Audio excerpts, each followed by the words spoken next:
मी जयकुमार कमल भगवानराव गोरे ईश्वर साक्ष शपथ घेतो की कायद्याद्वारे स्थापित झाले आहे अशा भारताच्या संविधानाबद्दल मी खरी श्रद्धा व निष्ठा बाळगीन। मी भारताची सार्वभौमता व एकात्मता उन्नत राखीन।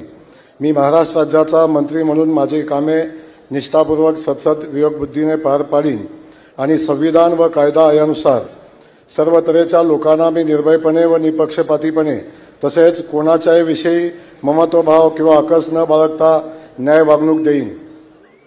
मी जयकुमार कमल भगवानराव गोरे ईश्वर साक्ष शपथ घेतो की महाराष्ट्र राज्याचा मंत्री म्हणून माझ्या विचारार्थ आणली जाईल किंवा मला ज्ञात होईल अशी कोणतीही बाब असा मंत्री म्हणून माझे कामे यथायोग्य पार पाडण्यासाठी आवश्यक असेल ते खेरीज करून एरवी मी कोणत्याही व्यक्तीला किंवा व्यक्तींना प्रत्यक्षपणे किंवा अप्रत्यक्षपणे कळवणार नाही किंवा त्यांच्याकडे उघड करणार नाही।